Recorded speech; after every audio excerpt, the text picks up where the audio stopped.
Vamos orar para convidar o pastor José. Nós estamos dando o pastor que está ministrando os nossos corações, orar por nossos meios, para recebermos a palavra.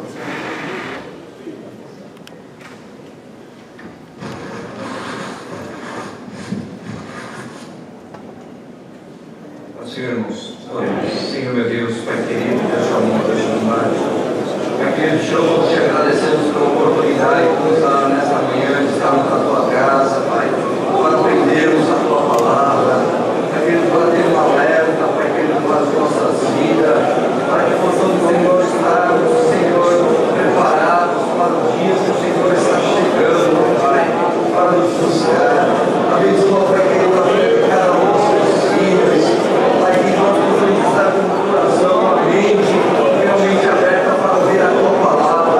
Nos avisa, Pai querido, que possamos adorar nessa manhã, para que aquilo que já acontece na tua mente, no seu coração, que tenha liberdade no céu, para transmitir a tua palavra pura e genuína para a vida do teu povo. Pai Santo, abençoa, Senhor, a vida de cada um dos teus filhos, que possamos, Senhor, estar abertos, Pai, para ouvir e sermos, Senhor, praticantes da tua palavra.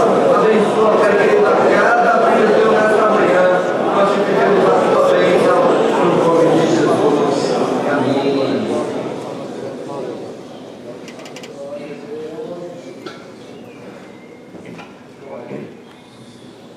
Meus irmãos, a paz do Senhor a todos. Amém. Assentai-vos, por gentileza. Muito obrigado. Queridos irmãos, é um privilégio muito grande, é uma satisfação estar aqui com vocês esta manhã para adorarmos ao Senhor e bendizê-lo na beleza da sua santidade. A minha gratidão a Deus pela vida do anjo da igreja, pastor presidente desse ministério, pastor Francisco. Muito obrigado. Muito obrigado por permitir usar o púlpito da igreja que está sob os seus cuidados para ministrar uma palavra de Deus. Deus abençoe o vice-presidente desse ministério, a coordenação desse evento missionário, dessa conferência, e Deus continue abençoando a todos vocês, pela organização, pela iniciativa, pelo trabalho prestado ao reino dos céus. Quero agradecer a Deus também, todo o meu coração, por essa tão rica oportunidade que Ele nos concede. E meus sinceros respeitos e agradecimento a Deus pela vida de cada missionário. Deus abençoe os senhores e que os preserve na sua graça, na sua força, nesse trabalho tão árduo, porém tão gratificante. Aos obreiros aqui presentes, que Deus continue abençoando a todos vocês. Quero agradecer a Deus pela vida do meu papai, pastor Dejair Olegário Lins, meu mestre, meu amigo, meu pastor, meu pai. E o meu irmão, diácono Evaldo, que Deus abençoe, também por estar conosco na manhã desse dia. Meus queridos irmãos, ouvindo essa manhã a lição bíblica, quando chegamos, o pastor ainda não tinha iniciado, tive o privilégio de ouvir o que Deus falou ao nosso coração, esta manhã, usando o ministro que a nós falou da revista da Escola Bíblica Dominical. Deus continue o abençoando e derramando da sua bênção. Minha gratidão a Deus, ao pastor Ari, não sei onde é que estava o Ari, alguém? Cadê ele? Lá, rapaz, eu não conhecia mais, né? Pailanes, meu conterrâneo, porém me conheceu tocando lá com a cantora Leão Oliveira, lá no Pernambuco, estado de Corteiros, 11 anos de idade, né? Esses dias ele encontrou meu telefone, me ligou e falou até a cor da guitarra que eu tocava. Isso é uma mente brilhante. Estou com 38 anos de idade, então faz aproximadamente 27 anos que não tinha visto meu companheiro. Deus abençoe, foi quem viabilizou a possibilidade presente, e aqui estamos falando a palavra de Deus. Servimos ao Senhor ali no setor de número 14, na Assembleia de Deus Ministério Belém, no Jardim Ângela. Setor 14 é composto de 86 congregações. Pastor daquele setor, pastor Dorival Mendes. por bondade de Deus, nós dirigimos a congregação número 11, a congregação do Jardim do Guarujá 1. Estamos ali trabalhando para o Senhor e fazendo a obra de Deus. Esta manhã, queridos, eu quero convidá-los a abrir as suas Bíblias, por gentileza, na segunda carta que Paulo escreveu a Timóteo. Segunda carta de Paulo a Timóteo, capítulo de número 4. Deus permitir, à noite estaremos falando do tema dessa conferência. Mas essa manhã eu quero compartilhar algo que Deus colocou no meu coração, uma vez que eu voltado mais para um trabalho de obreiros.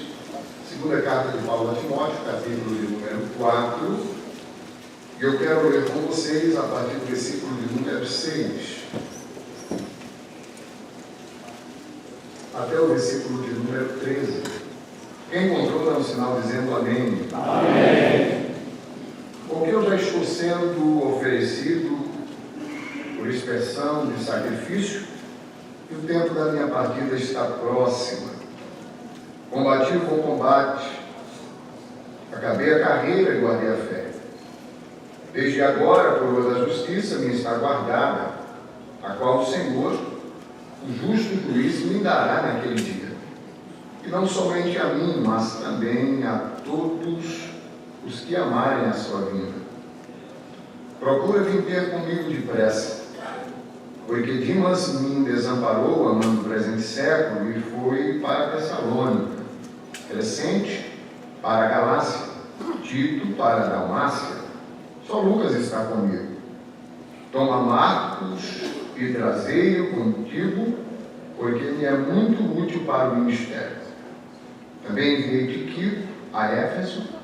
Quando vieres, traze a capa que deixei em Troades, em casa de Caio, e os livros, e principalmente os pergaminhos, e você diz amém.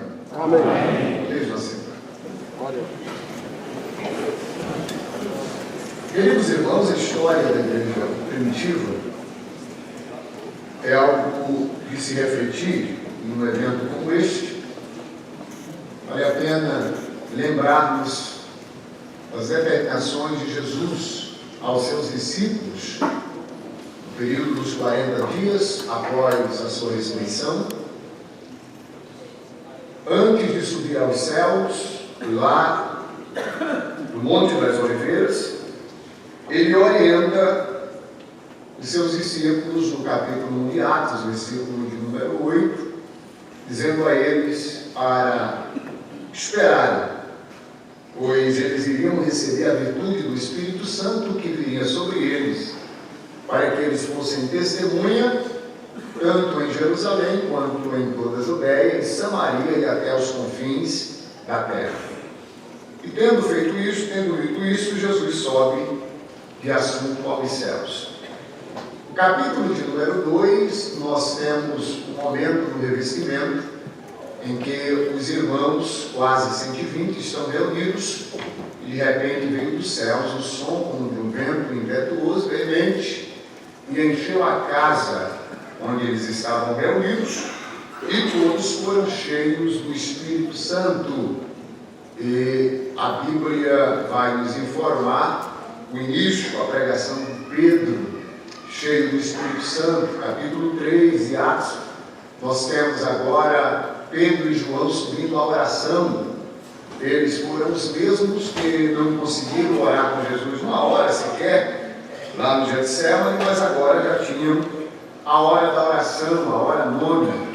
Estavam indo buscar ao Senhor o grande milagre que o Senhor realiza por intermédio de ambos, quando aquele coxo é curado. Capítulo de número 4, vem as consequências. Pedro e João é preso, mas o versículo 8 vai dizer que ele, cheio do Espírito Santo, ele fala para os magistrados em nome de quem eles fizeram aquele milagre. E diz: em nome de Jesus Cristo Nazareno, aquele a quem vocês crucificaram, matando no madeiro, e a quem Deus ressuscitou dentre os mortos. É no nome deste que este está são e curado diante de vocês. E eu preciso informar, disse Pedro no versículo 11, que ele, Jesus, é a pedra que foi rejeitada por vós, os edificadores, mas tornou-se cabeça de esquina. E em nenhum outro há salvação, porque também debaixo dos céus nenhum outro nome há dado entre os homens pelo qual devamos ser salvos. E a Bíblia diz que o Sinédrio faz uma reunião extraordinária e ficam atônitos em saber e em perceber a ousadia daqueles homens, conhecendo que eram homens indoutos, porém chegaram à conclusão que a ousadia que pousava sobre Pedro e João dava-se pelo fato de eles terem andado com Jesus. E isto é muito importante. Capítulo 5, nós temos ali o relato da morte do Ananias e Safira, quando vem mentindo diante do apóstolo Pedro. Capítulo 6, a igreja cresce e há necessidade de instituir os primeiros diáconos. Capítulo de número 7 do livro de Atos, nós vamos ter ali a pregação do primeiro diácono. Porém, é importante lembrar para os irmãos que a ordem do Senhor é que eles pregassem o Evangelho não só em Jerusalém, mas em toda a Judéia, Samaria e até os confins da terra. Todos os apóstolos, discípulos e a igreja estavam naquele momento concentrados em Jerusalém. E o Senhor vai permitir uma grande perseguição a partir do capítulo de número 8 do livro de Atos, versículo de número 1, vai entrar em cena um moço por nome Saulo. E Saulo vai consentir na morte de Estevão. Saulo vai dar o aval, vai segurar as vestes de Estevão e dando a autorização para que o mesmo fosse apedrejado. E é interessante, o William Butler vai dizer que se a igreja do Senhor não cumprir Atos 1 e 8, vai o Senhor Deus deixar cumprir na igreja Atos 8 e 1. Ou seja, se nós não fizermos o ID de Cristo, que está exposto explícito em Atos 1 e 8, o Senhor Deus permite Atos 8 e 1, que é a perseguição, e com a perseguição a igreja se deslancha, a igreja cresce, pois o texto vai dizer, no versículo 3, do capítulo 8 do livro de Atos, que os que andavam dispersos saíam pregando a palavra e anunciando e falando de Jesus. Então o Evangelho vai crescendo, vai se difundindo. O capítulo de número 9, Saulo vai entrar em cena com mais veemência. O texto diz que Saulo, respirando ainda ameaça e morte contra os cristãos, ele percebe que havia ainda mais um povo que clamava ao Senhor. E ele considera, e o texto vai considerar, os cristãos do primeiro século como uma seita. E o texto diz que Saulo, percebendo que alguns daquela seita ali estavam, ele pede carta para ir até Damasco para perseguir a igreja do Senhor. E com carta em mãos e alguns companheiros, ele segue até Damasco. De caminho a Damasco, a Bíblia diz que no caminho ele vê um clarão, esse clarão lhe ofusca a visão, ele cai por terra, e o Senhor Jesus brada, dizendo: Saulo, Saulo, por que me persegues? E ele diz: quem é, Senhor? O Senhor diz: eu sou Jesus a quem você persegue. Eu gosto da revista corrigida, pois o texto do versículo 5 vai dizer: duro é para ti recalcitrar contra os aguilhão. A Bíblia, a revista atualizada, não tem essa expressão aguilhão, mas a corrigida tem. E é interessante porque o aguilhão é uma ferramenta pontiaguda que os mansadores de boi, de touros bravos, usam para ferroar o boi. John Stott vai dizer que a visão que tem desse texto é que Saulo, como um touro indomável, caído no chão, e o domador de touro bravo, chamado Jesus Cristo, com aguilhão no pescoço de Saulo, dizendo a ele: Saulo, não adianta resistir minha vontade é boa, minha vontade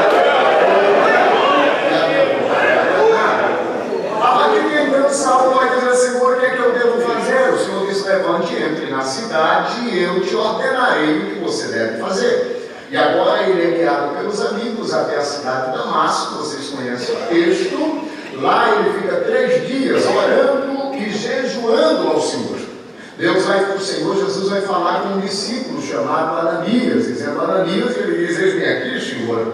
E o Senhor lhe diz: levante, vá à rua chamada direita, vá à casa de Judas, e pergunte por um moço chamado Saulo de Tarso, que está orando. E eu já mostrei a ele que você chegaria e oraria por ele e ele voltaria a ver. Quando Ananias ouviu falar que era para orar por Saulo de Tarso, ele vai dar uma explicação para Jesus. E ele disse: é o Saulo de Tarso. Jesus disse: aí, velho, disse: eu nunca tenho ouvido falar a respeito desse homem. O homem tem carta nas mãos, e o que ele faz com os que invocam ao teu nome? Ele tem matado, perseguido a tua igreja. Esse homem é perigoso demais. O que Saulo, o que Ananias está dizendo, Senhor, se eu for lá orar por ele, vai ser minha última oração. Esse homem é perigoso, esse homem tem carta nas mãos, esse homem mata os que invocam o teu nome. E parafraseando o texto do versículo 15, o Senhor Jesus vai dizer: Saulo, Ananias, para você ele pode ser perigoso, para você ele pode ser matador, para você ele pode ser pistoleiro, para você ele pode ter autorização do magistrado para perseguir e matar, mas eu te digo, vai, porque para mim ele é um vaso. Ele vai pregar e levar meu nome diante dos gentios, diante dos reis, diante dos judeus, e eu lhe mostrarei o quanto ele deve padecer pelo meu nome. Saulo, na minha vaidade, chega lá, não chama ele de Saulo de Tarso, mas chama ele não Saulo, Jesus que apareceu no caminho, me enviou aqui para orar por você e você vai.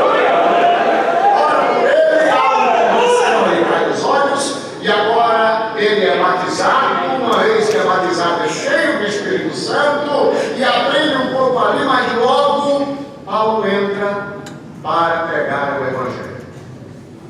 É interessante que este moço Paulo, ele já tinha um preparo muito lindo. E o capítulo 9, versículo de número 20, a Bíblia diz que agora ele entra na sinagoga em Damasco e ele vai pregar que Jesus é o Cristo. Virou pregador de imediato.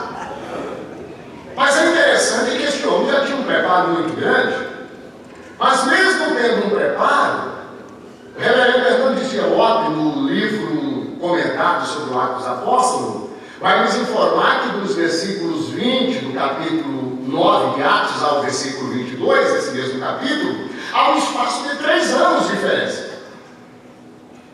No versículo 20 do capítulo 9, Paulo, ele prega que Jesus é o Cristo.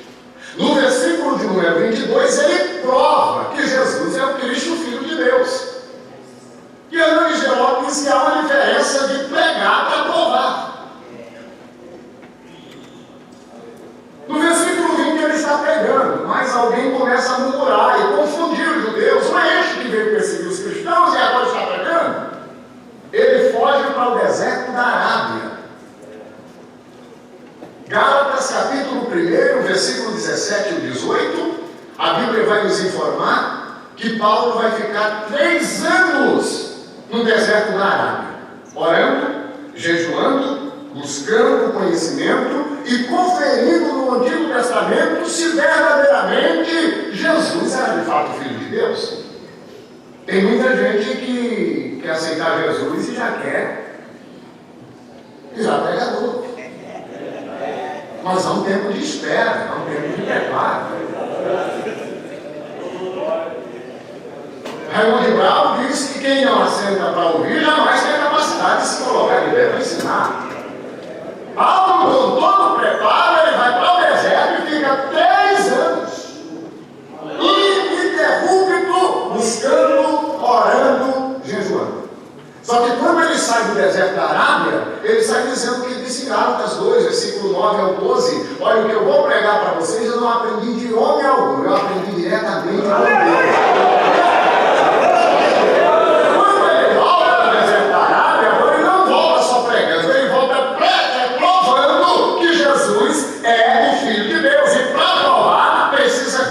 Precisa ter argumento, precisa entender.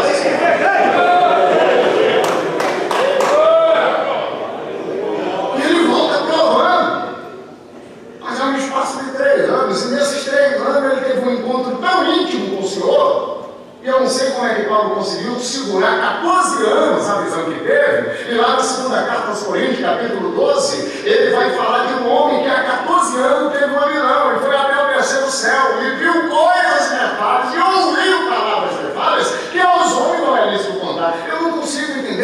segurou 14 anos para revelar essa visão que teve. Porque é o único que foi até o paraíso e viu coisas inefáveis que aos homens não é visto contar. Apesar deste homem ter tido um preparo já antes de aceitar Jesus, agora ele entende que precisa um outro preparo para concluir e tirar suas conclusões para provar de fato que Jesus é o Filho de Deus. E quando nós falamos desse preparo de Paulo no deserto da Arábia, nós não estamos falando de alguém que era despreparado. Se nós abrirmos a Bíblia em Filipenses capítulo 3, versículo 5, Paulo vai dizer: quanto a mim, eu fui circuncidado ao 8º dia. Eu sou da linhagem de Israel, da tribo de Benjamim, hebreu de hebreus. Segundo a lei, fui fariseu. Segundo o zelo, perseguidor da igreja. Segundo a justiça da lei, irrepreensível. Gálatas capítulo de número 2, versículo 14, Paulo vai dizer que aos jovens da sua idade, no que diz respeito à lei farisaica, ele se sobressaiu a todos eles, sendo extremamente zeloso à lei dos seus pais. Atos dos Apóstolos, no capítulo 23, versículo 6, Paulo vai dizer: eu sou fariseu, filho de fariseu. O capítulo de número 22 do livro de Atos, quando Paulo está sendo julgado em Jerusalém, ele começa a falar em hebraico, dos versículos 1 a 3. Mas se observarmos o capítulo de número 21, a partir do versículo 28, Paulo está falando em aramaico e em grego. No capítulo 22, versículo 1, ele começa a falar em hebraico, o sinédrio para, lhe concede a palavra, e ele diz: quanto a mim, sou varão nascido em Tarso da Cilícia, mas eu fui criado nessa cidade aos pés de Gamaliel. Quando ele diz que foi criado aos pés de Gamaliel, todos pararam. Porque Gamaliel era um dos maiores gutos da época.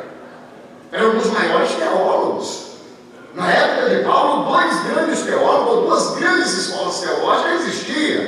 A de Gamaliel e a de Shammai. Mas a de Gamaliel sobressaía a de Shammai. E Paulo disse: eu fui criado nessa cidade aos pés de Gamaliel.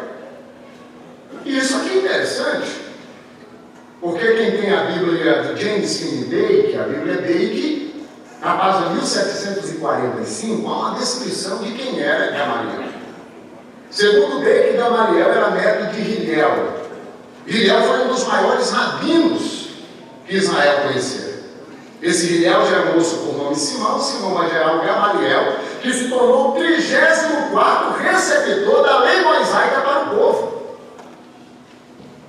Gamaliel chegou a sentar na 5ª cadeira do Sinédrio. Deus me deu o privilégio de estar por 2 vezes em Israel, e quando a gente chega em uma sinagoga, o nome estampado de Gamaliel está lá entre os grandes nomes da cultura judaica. E Paulo vai dizer: eu fui criado nessa cidade aos pés de Gamaliel. Então este homem tinha um preparo muito lindo. Aliás, nós cantamos e pregamos às vezes que Saulo foi transformado em Paulo, e a visão às vezes que temos é de Saulo antes de aceitar Jesus, e Paulo depois que ele aceita Jesus. Mas não sei em que forma ele houve essa transformação. Saulo é o seu nome judaico, Paulo é o seu nome romano. Ele tinha dupla cidadania. Filipenses 3 e 5, ele é da tribo de Benjamim. Atos capítulo 22, versículo de número 2, ele nasceu em Tarso da Cilícia. Tarso da Cilícia era uma província romana, e todos que nascessem em território romano recebiam o título de cidadão romano. Então, como cidadão romano, seu nome é Paulo. Como cidadão judaico, porque os seus pais eram judeus, o seu nome é Saulo, em homenagem a Saul, o primeiro rei de Israel. Então, quando observamos Atos dos Apóstolos, no capítulo 13, versículo de número 9, a Bíblia diz que Saulo também era chamado de Paulo. Então não há essa ideia de uma mudança de Saulo antes de aceitar Jesus e Paulo depois que aceita Jesus. Saulo é o seu nome judaico e Paulo é o seu nome romano. Quem já leu o livro apócrifo, o livro de Atos de Paulo, o texto vai ali nos informar nesse livro apócrifo que ele opta ser chamado de Paulo pelo fato de ser apóstolo dos gentios. E como os romanos haviam dominado quase todas as províncias onde Paulo evangelizava, era mais fácil ele adentrar com seu título romano do que com seu título judaico. Então, os escritos vai entrar o nome de Paulo e não de Saulo, porque ele não é apóstolo dos judeus, ele é apóstolo dos gentios. Então, ele se vale do seu nome gentílico, do seu nome romano, para ter acesso a pegar o evangelho nas demais províncias. Mas, em suma, observando o currículo desse homem, o preparo desse homem, quando ele volta para Damasco e vai provar que Jesus é o Filho de Deus, os judeus quiseram matá-lo, porque agora ele está convencendo e muitas vidas em Damasco estão se rendendo a Jesus. Porque agora ele não está com argumento frajudo, agora ele está provando nas Escrituras de que Jesus é o Filho de Deus. E os irmãos e os damascenos quiseram matar Paulo, os irmãos pegaram ele, colocaram por um cesto e enviaram ele para Jerusalém. Quando Paulo sobe a Jerusalém, ele subiu com a mente de se reunir aos discípulos, aos apóstolos, e por certo se tornar o pastor da igreja de Jerusalém. Até mesmo porque entre os apóstolos não existia um apóstolo tão preparado quanto Paulo. Só que qual que não foi a surpresa dele? Quando ele chega em Jerusalém, capítulo 9, versículo 26 de Atos, vai dizer que ele entrava e os irmãos todos fugiam, porque temendo não ser ele discípulo. Imagina um exterminador sumir, desaparecer por 3 anos, 3 anos depois aparece em Jerusalém. Entrava nas reuniões, os irmãos corriam. E Paulo dizia, não, que eu aceitei a Jesus, eu sou crente também. Mas tem que acreditar para ele que matou Estevão, ou ele que arrastava os irmãos pelas casas, quem vai acreditar? Tinha crente que já estava fazendo culto de ação de graça pelo fato de Paulo ter sumido. E quando ele aparece, disse, meu Deus, o homem está vivo. Mas o que é interessante é que vai entrar em cena um obreiro. Capítulo de número 9 do livro de Atos. Isso aqui é muito lindo, eu vou ler com vocês, não estou nem citando. Atos, capítulo de número 9. Enquanto Saulo está querendo se integrar à igreja, capítulo 9, versículo 26. A Bíblia vai nos dizer, e quando Saulo chegou a Jerusalém, procurava juntar seus discípulos, mas todos temiam, não crendo que esse fosse discípulo. Então o povo fugia. Versículo 27 diz, então Barnabé, tomando consigo, trouxe-o aos apóstolos, e lhe contou como no caminho ele vira o Senhor. E este lhe falara, e como em Damasco falara ousadamente no nome do Senhor Jesus. Isso aqui é muito lindo. Porque enquanto Saulo, com todo o preparo dele, quer se apresentar à igreja, a igreja foge, entra em cena o obreiro Barnabé. E vai dizer, vem aqui, me conte a sua história. E o senhor era um perseguidor da igreja, rapaz.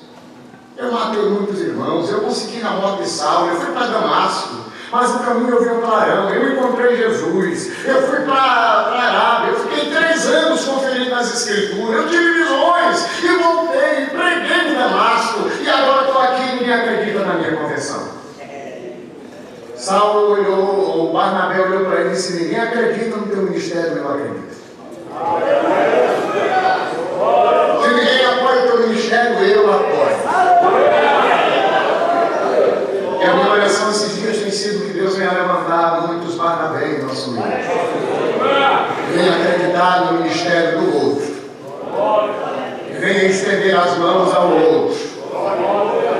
Ao invés de puxar o tapete, venha apoiar e dizer, não, você está correto.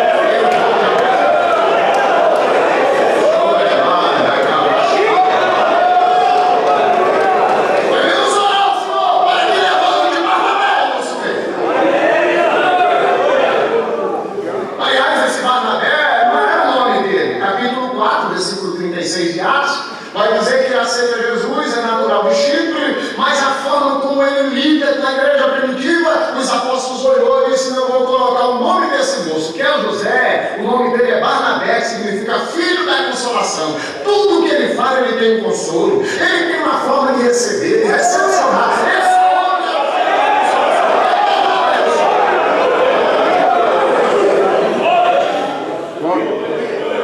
Lá na frente, quando ninguém quer acreditar em Paulo, ele disse: eu acredito em você. Só que é o seguinte, para mim te apoiar, eu tenho que apoiar na via correta. Eu vou primeiro te apresentar aos apóstolos. Levou aos apóstolos, não fez nada escondido. Foi a liderança. Glória a Jesus. Apresentou a liderança. Versículo 27. Quando no caminho de Damasco, o Senhor o encontrou. E como pregou ousadamente em Damasco.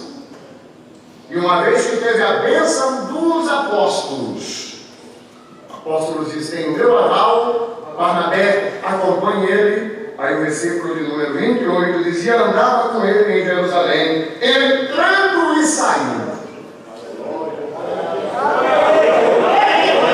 E ela vai dizer que em ocasiões que eles chegaram nas reuniões, nas casas, quando alguém vira ao Paulo, ia correr para a disse: calma, ele está comigo. Esse é o levantador de Sierra, agora é pregador para mim. Esse é bravo, esse não já caiu no cavalo, agora é mocinho, é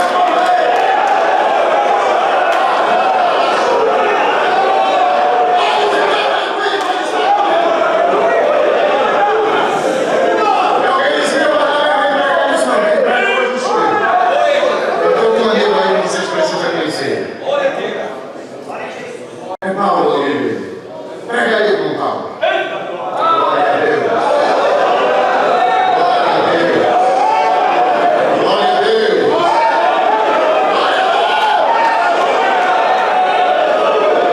Saulo vai pregando, e vai pregando. E o nome do Senhor vai sendo glorificado, ele vai sendo conhecido. Só que Deus está trabalhando em Saulo, em Paulo. Deus está trabalhando nele, para depois trabalhar por intermédio dele. Porque Paulo achava que o preparo que ele tinha aos pés de Gamaliel lhe daria o direito de ser pastor de Jerusalém. Por quê? Porque Pedro, Tiago e João eram da Galileia, simples pescadores. O único apóstolo que foi treinado em Jerusalém era Saulo, aos pés de Gamaliel. Então, na mente dele, eu sou o mais preparado para ser o presidente. Mas Deus está trabalhando, porque Atos 9:16, Deus disse: eu vou me mostrar quando ele deve parecer pelo meu nome. Tem um processo.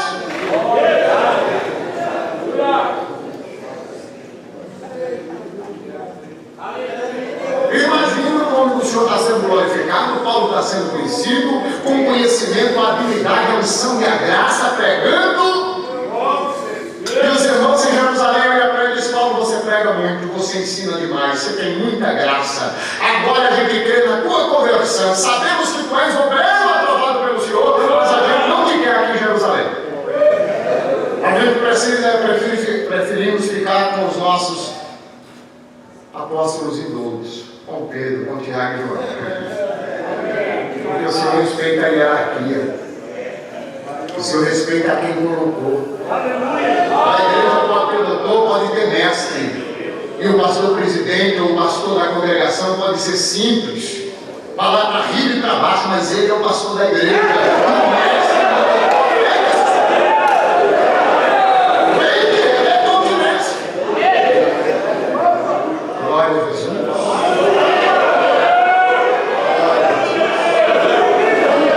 E o que é interessante, meus queridos irmãos, é que a igreja vai dizer para Paulo: Paulo, vai para casa. Tu prega muito, mas volta para casa. E Paulo não foi para casa. A igreja levou-me para conferir se ele entrar no barco e ia para casa mesmo. Capítulo de número 9, versículo de número 30. Sabendo, porém, os irmãos o acompanharam até Cesareia. Isso aqui é Cesareia Marítima, onde tem um porto. E enviaram para onde? Tarso, aonde ele nasceu. nasceu, Tarso da Cilícia. Então os irmãos dizendo, vá para casa. Você prega muito, mas vai para casa. Você tem muita unção, mas vai para casa. Você tem começar em Jerusalém, mas começa em casa.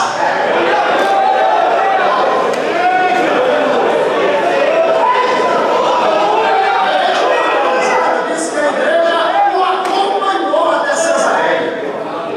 Ele diz que esse acompanhamento da igreja foi para conferir se ele ia entrar no barco mesmo, no porto de Cesareia, para ir para casa. Agora, eu imagino o Paulo dizendo, eu vou, mas o negócio não vai crescer não.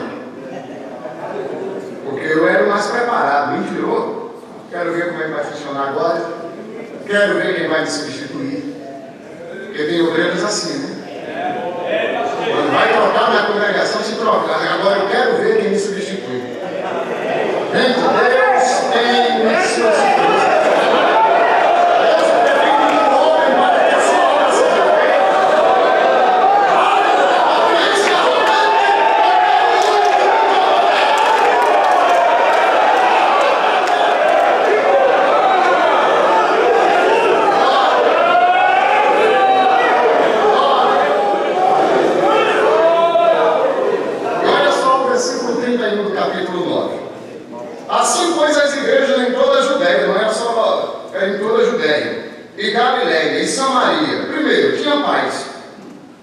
E eram edificadas, e se multiplicavam, e andavam no temor do Senhor e na consolação do Espírito Santo.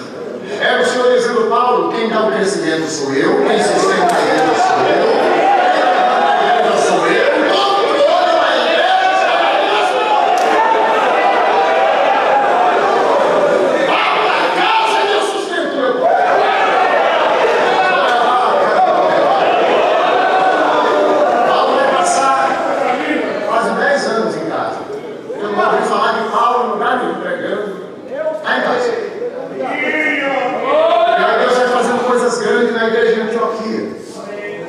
Os apóstolos vão enviar Barnabé para ser o pastor lá em Antioquia, capítulo 11.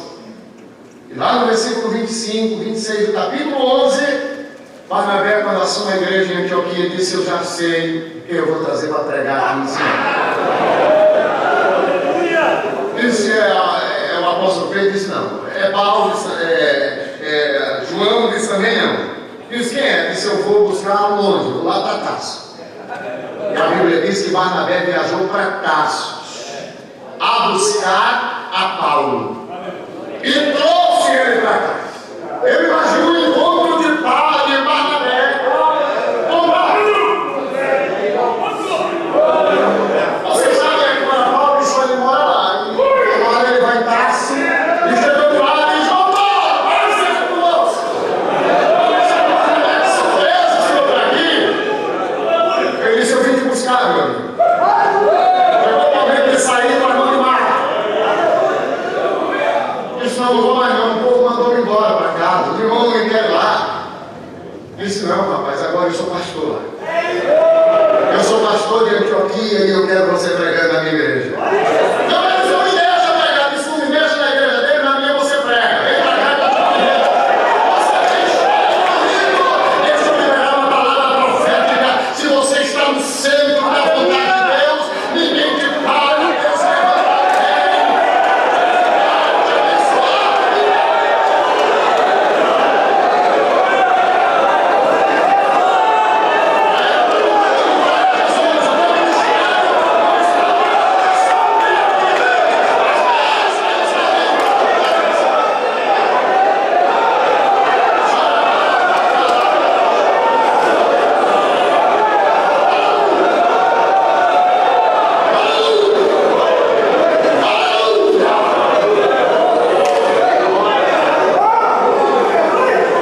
E o que é interessante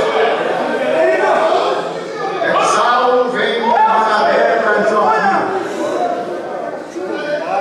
E a Bíblia diz que durante o ano inteiro eles ensinaram os irmãos. E eu gosto desse texto porque a Bíblia diz que foram pela primeira vez os apóstolos chamados cristãos. a forma como eles ensinavam, a forma como eles estavam juntos, começaram a olhar e dizer, não, eles se parecem com Cristo. Deixa eu dizer uma coisa, quando a gente estender as mãos para tirar alguém do anonimato, também seremos reconhecidos como aquele que estende as mãos para os meus parecidos. Querido pastor, querido companheiro, teu ministério não está parado, é só um tempo de Deus. Deus está mudando, Deus está enviando o Barnabé para Antioquia. E Ele está indo ao teu encontro. E quando chegar o convite, não rejeite, porque Deus está presente. Deus está falando com o crente aqui, Deus está falando com o crente. E eles voltaram para Antioquia. Gente, o culto na igreja de Antioquia era um espetáculo.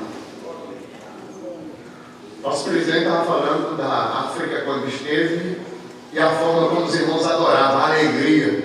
Eu estava pensando, tudo na igreja de Antioquia era desse jeito. E o que é interessante é que o capítulo 13 do livro de Atos vai dizer que na igreja de Antioquia tinha muita gente boa. Capítulo 13, versículo número 1 diz que na igreja que estava em Antioquia havia alguns profetas e doutores, a saber, Barnabé, Simeão, chamado Níger, Lúcio, Cirineu, Manaém, que fora criado com Herodes, e o Tetrarca e Saulo. Então nós tínhamos na igreja de Antioquia profetas e doutores, mestres. Mas quem comandava não era o profeta, não eram os doutores. Quem comandava era o Espírito Santo. Tem muito lugar que a gente chega por aí e quem manda agora não é mais o Espírito Santo, é o anelzão do dedo, é a formação. Mas aqui nessa igreja tem profeta, tem doutores, mas o versículo 2 diz que servindo eles ao Senhor e jejuando, disse o doutor, disse o Espírito Santo,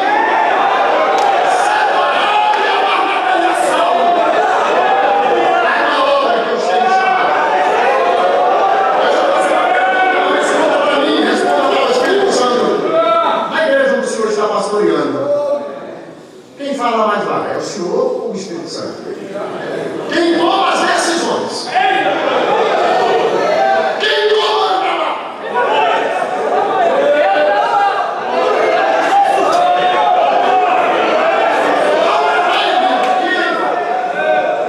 Porque eu penso que Deus, o Senhor Jesus, ainda está trabalhando em Saulo, para depois trabalhar com o internet de Saulo. Porque o Espírito Santo está no comando, vai dizer: separai-me a quem? A Barnabé e Saulo. Então quem primeiro entra é Barnabé, quem segundo entra é Saulo. O Senhor está dizendo, o Espírito Santo está dizendo: Saulo, você prega muito, você ensina muito, mas ainda você não está bem para ser o primeiro, não. O primeiro é Barnabé. Você vai ser o segundo. Se você se vir bem como segundo, eu vou me colocar como primeiro. Então separe a Barnabé e depois Saulo.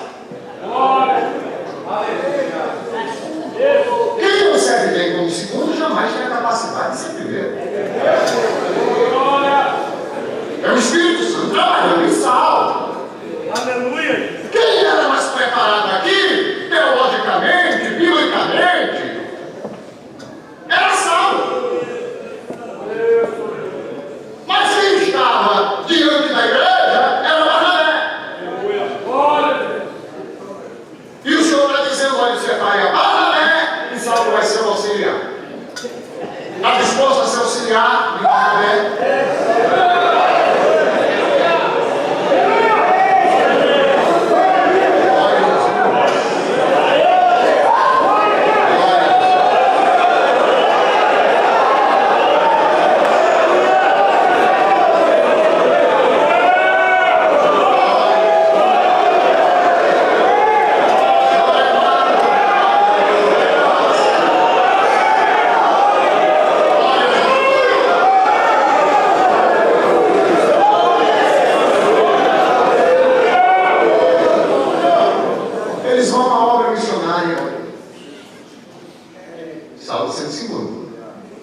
vão evangelizar, vão sair, vão fazer a obra do Senhor, enfrentar desafios, eles voltam para trazer um relatório para a igreja, lá em Antioquia, porque eles trazem o relatório, no capítulo 14, versículo de número 27, e quando chegaram, reuniram a igreja, relataram com grande coisa Deus fizera por eles, e como abriu aos gentios a porta da fé. E ficaram ali, não pouco tempo, com os discípulos. Uma vez que eles voltaram e trouxeram o relatório, o Espírito Santo disse: agora Paulo está pronto para ser o primeiro. Capítulo de número 15, versículo de número 2, o texto agora vai inverter, tendo Paulo e Barnabé. Agora Paulo é o primeiro e Barnabé é o segundo. Não pequena discussão e contenda contra eles. Eles estavam dizendo que para ser salvo tinha que viver a circuncisão. E eles agora vão discutirem biblicamente, dizendo: não, a salvação é pela graça. E a partir de então, que Paulo e Barnabé, agora Paulo é o primeiro, Barnabé é o auxiliar, porque tem hora que Deus inverte as coisas. E eu não sei se a gente, como pastor titular, teria a condição de ser o auxiliar, ou para ser auxiliar. Porque o Senhor não tem subalterno. Está tudo muito forte. Quando a gente examina esses textos, a gente chega a uma conclusão que o ministério é algo sublime. O Senhor está avisando a igreja. Aliás, ministério é Deus em Cristo Jesus pensando na sua igreja.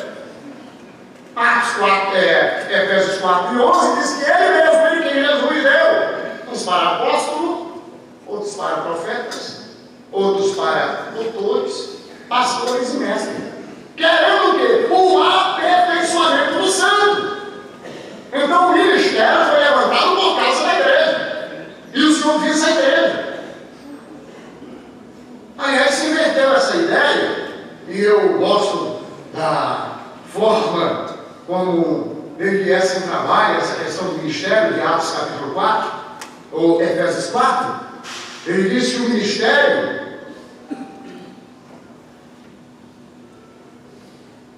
é algo que a gente precisa pensar, porque hoje parece que o ministério a gente colocou a igreja, está aqui um pouco embaixo, uma vez que eu sou separado da cooperador, eu estou acima da igreja, sou cooperador agora.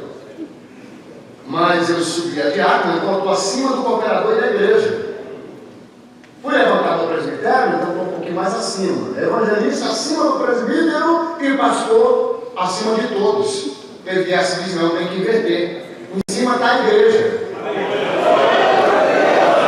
É a igreja que está em cima. Porque quem é maior não é quem serve, é quem é servido. Então o modelo foi levantado para servir a igreja.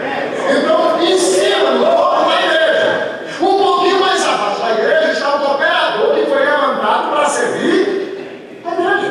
Um pouco mais abaixo do cooperador está o diácono que foi levantado para servir o cooperador e a igreja. Um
é muito lindo porque vai falar Pedro, vai falar João, se coloca Tiago de pé no concílio de Jerusalém e vai falar de algo tamanho, do tabernáculo de Davi, do que Deus fizera, envolvendo de um só povo um. E lá no versículo 28 ele vai dizer: e pareceu bem ao Espírito Santo e a nós. Não lhes impor, mas encargarei o que as Escrituras já nos ensinam. E aí constitui Paulo como apóstolo dos gentios juntamente com Barnabé. Porque o capítulo 15, versículo 36, Paulo agora sendo o primeiro vai chegar a Barnabé. Vamos ver os irmãos que ganhamos na primeira viagem missionária? Barnabé disse: vamos. Só que Barnabé disse: vamos levar Marco. Paulo disse: não, ele não vai não. Ele nos deixou na primeira viagem missionária. Então vamos deixar o menino crescer e amadurecer. Não tem estrutura ainda para lá.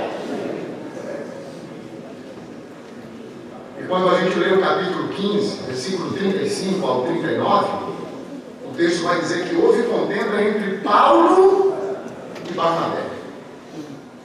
Gente, quem foi que separou os dois? O Espírito Santo. Por que vai ter contenda entre dois homens escolhidos pelo Espírito Santo?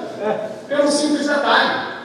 Capítulo 13 de Atos, versículo de número 2, o Espírito Santo disse: separai a Barnabé e a Saulo para uma obra que eu tenho chamado. Capítulo 13, versículo 5 e 6, Paulo e Barnabé vai levar Marco como cooperador e colocar quem o Espírito Santo não chamou vai dar briga. Vai dar contenda. O Espírito Santo disse: Barnabé e Saulo. Não é Barnabé e Saulo, é Barnabé e Saulo. Versículo 5 eles levam Marco.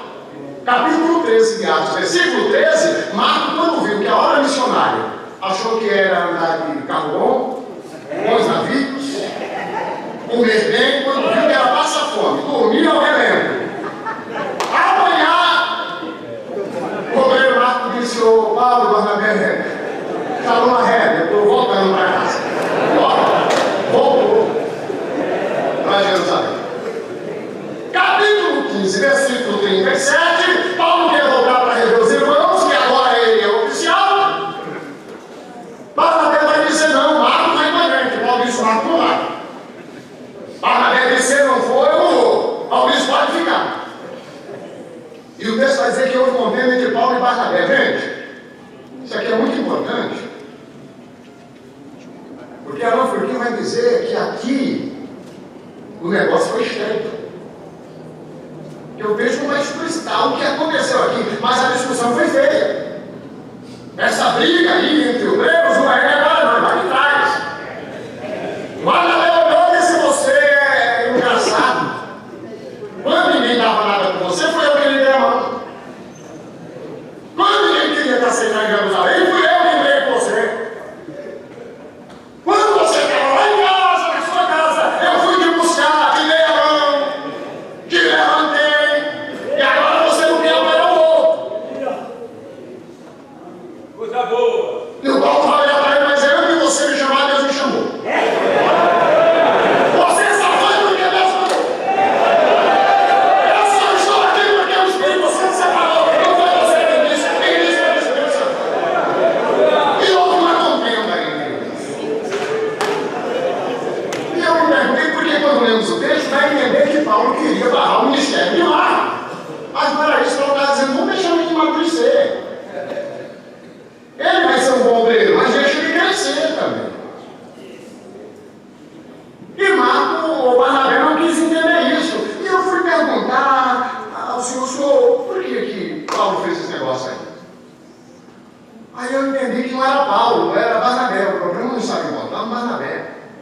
Capítulo 4 de Colossenses, versículo 10, Paulo vai dizer: olha, Marco é sobrinho de Barnabé. Agora eu entendi. Barnabé queria um sobrinho do ministério. Se meu sobrinho não tiver, não funciona. E Paulo está dizendo para ele: ministério não é patenteamento de família. Ministério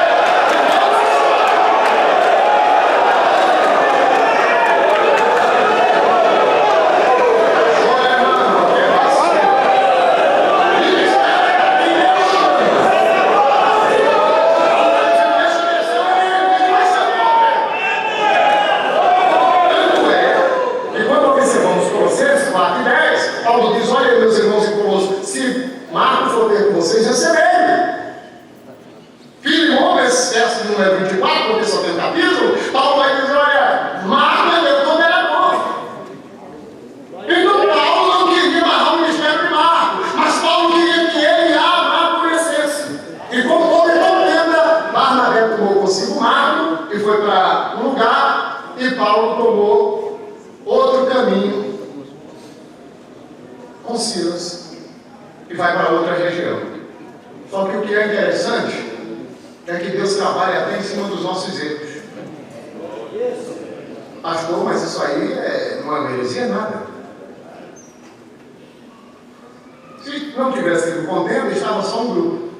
Houve uma contendazinha, Deus permitiu, separou, Deus disse, então já que não quero estar junto, eu vou montar dois grupos. Um vai para o lado pregar e o outro vai para o outro.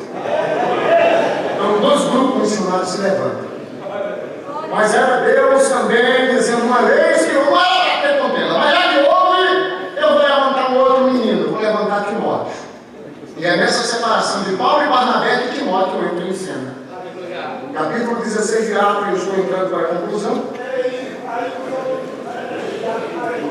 A Bíblia diz que Paulo chegou a Derbe e a Lícia, e esse que estava ali, um certo discípulo, por nome Timóteo, filho de uma judia, que era crente, mas pai dele. E é interessante esse moço Timóteo, porque ele vai entrar em cena. Mas há algumas características de Timóteo. Qual que é a primeira característica de Timóteo? Ele tinha o testemunho da igreja onde congregava.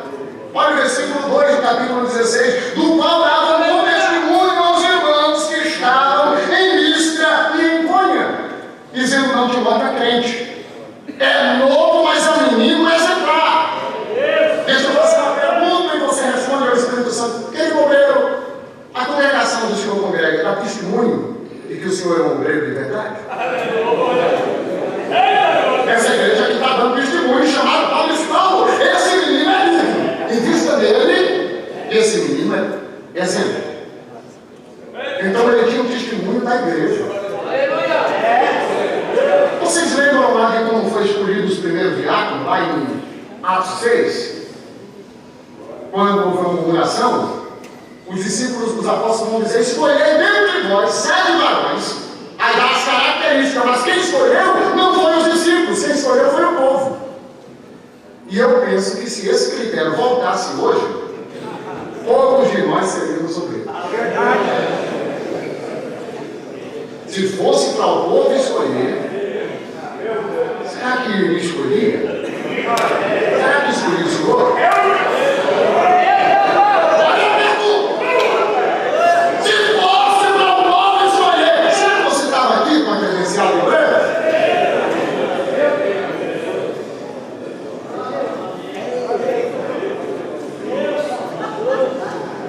Timóteo, ele tinha um testemunho da igreja onde congregava. Segunda característica de Timóteo, ele tinha um testemunho familiar. Segunda carta de Paulo a Timóteo, capítulo de número 1. Paulo vai dar uma orientação muito linda em relação à família de Timóteo, capítulo 1, versículo 5. Paulo vai dizer, olha Timóteo, eu trago à memória a fé não fingida que é em ti há, a qual primeiro habitou em tua avó Lóide e em tua mãe Eunice, e estou certo que também habita em ti. Então ele tinha um testemunho da igreja, mas ele tinha um testemunho familiar. Tem muitos obreiros que até têm o testemunho da igreja porque ele é carismático, mas ele não tem um testemunho na família. É valoroso, cheio de estrela, porém em casa leproso. Precisamos aprender com Timóteo. Timóteo tinha um testemunho na igreja, mas tinha um testemunho familiar também. Paulo vai dizer, essa fé que está em você, habitou em tua avó Lóide, em tua mãe Eunice, e é por isso que eu estou certo que isso é você também. Terceira característica de Timóteo, tinha ministério. Versículo 6 do capítulo 1 da segunda carta de Paulo a Timóteo. Por esse motivo te lembro, que desperte o bom de Deus que existe em ti, pela imposição de minhas mãos. Porque Deus não nos deu um espírito de temor, mas de fortaleza e de amor e de moderação. Capítulo 4 da primeira carta que Paulo escreveu a Timóteo. Versículo de número 12, porque nessa época Timóteo era o pastor da igreja de Éfeso, lá tinha muitos presbíteros já de idade, e estava desenhando o fato de Timóteo ser novo. Mas Paulo vai escrever para ele no versículo 12 do capítulo 4, diz a Timóteo: não tenha medo, você tem ministério. Você não foi formado no fundo do que está, não. Você tem testemunho da família, você tem testemunho da igreja, você tem ministério. Então, por favor, não tenha medo. Ninguém despreze a tua mocidade, mas seja o exemplo dos fiéis na palavra, no trato, no amor, no espírito, na fé e na pureza. Persiste em ler, exortar, ensinar até que eu vá. Não despreze o dom que é em ti, o qual te foi dado por profecia e por imposição nas mãos dos presbíteros. Medita estas coisas, ocupa-te nelas, para que o teu aproveitamento seja manifesto a todos. Deixa eu te dizer uma coisa, Timóteo: não se preocupe com quem está se levantando contra você. Não se preocupe com quem está desdenhando a tua idade. Eu só tenho a lhe dizer: tenha cuidado de ti mesmo e da doutrina. Persevere nessas coisas, porque fazendo isto te salvarás tanto a ti mesmo como aos que te.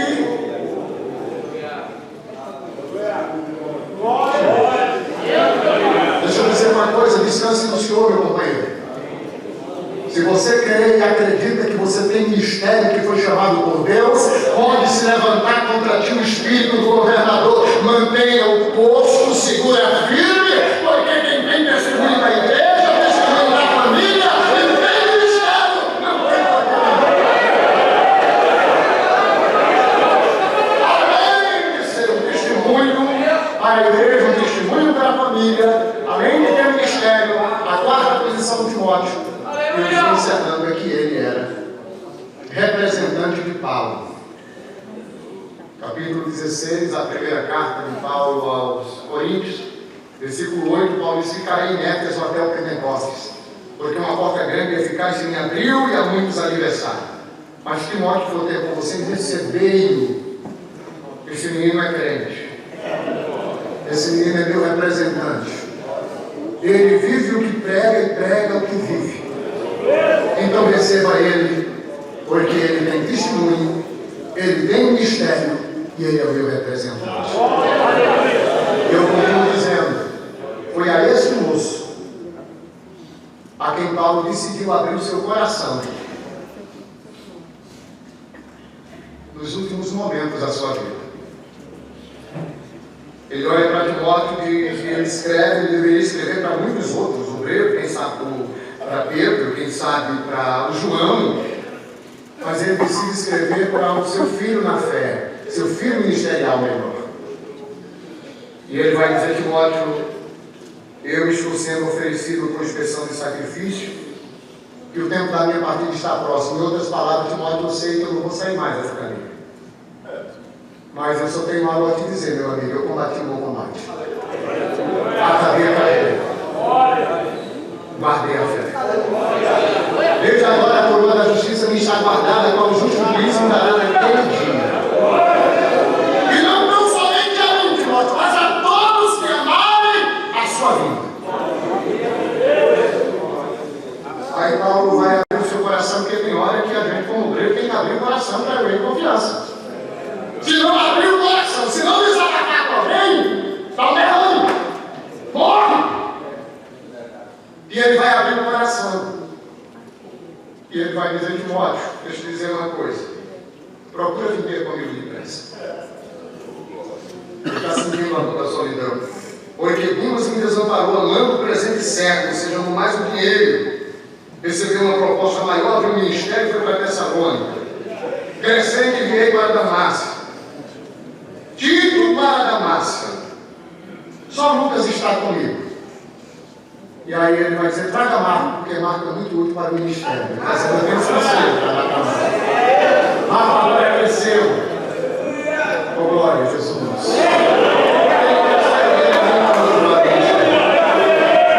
Só que o que me encanta aqui, meus queridos irmãos, é que Paulo está preso, sabe que não vai escapar da prisão, mas ele está falando das suas frustrações, mas agora ele está enviando o obreiro. Você vai para Damácia, você vai para Gamácia. Ele vai dizer no versículo de número 11, versículo de número 12: também eu enviei Tíquico a Éfeso. Tíquico vai lá para Éfeso, que Timóteo está vindo, então vai lá cuidar da igreja lá. Então, mesmo preso, ele está está me enviando e preocupado com a igreja. Mas algo mais fantástico é que ele está na semana da sua morte, escrevendo aqui, e ele vai dizer, ô Timóteo, quando você vier, você traga a carta, está muito frio aqui.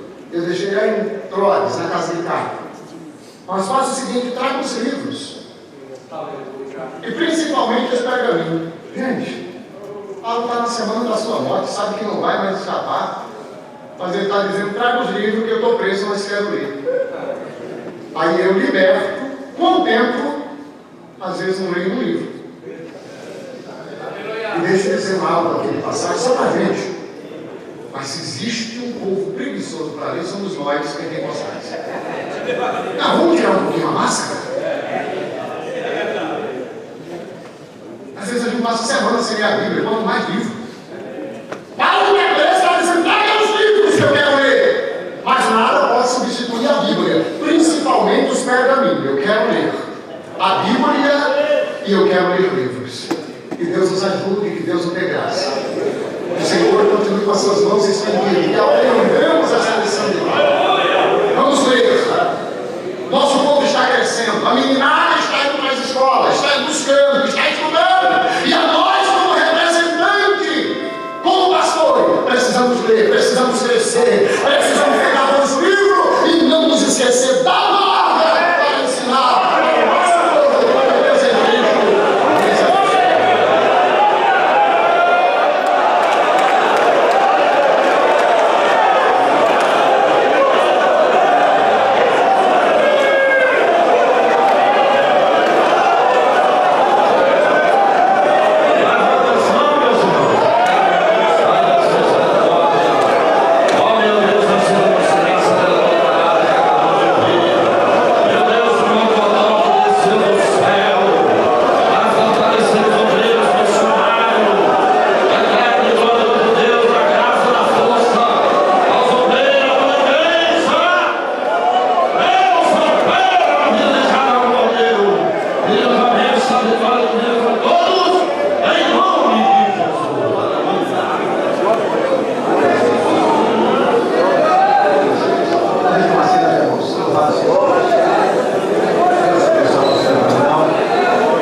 E o 317, e assim nós vamos lá levantando dízimos e ofertas. Irmãos, vamos fazer o seguinte, vem para os irmãos sentarem, mas vamos fazer assim, nós vamos cantar assim em pé, pode ser? Assim se descansa um pouquinho, nós estamos já caminhando também para o encerramento da nossa reunião hoje, tem algumas partes administrativas, tem a apresentação de operadores. Por favor, vamos orar ao Senhor. Eu queria pedir aos irmãos que nessa oração, vamos orar assim, os irmãos, para que Deus também tenha compaixão. E nós fomos bastante desafiados aqui com relação ao envolvimento nosso comprometimento também na obra missionária, no sentido de investir na obra, não é? E Deus falou conosco sexta-feira aqui e nós devemos responder ao Senhor de maneira positiva, né? Porque na verdade todos os recursos do Senhor. E agora nós estamos orientando da palavra do Senhor e vamos aproveitar enquanto é dia, irmãos, para nós estarmos realizando o que Deus colocou em nossas mãos para realizar. Vamos orar com o pastor Daniel e também com ele no 1317. Glória a Jesus! Aleluia! Jesus é Deus! Paz do Senhor, meus irmãos. Eterno Deus, nosso amado e poderoso Pai, mais uma vez, Senhor, te agradecemos por todas as bênçãos que tem derramado sobre nós. Agradecemos, Senhor, pela palavra que ouvimos, dando a tua direção para sermos realmente servos teus.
Senhor, queridos.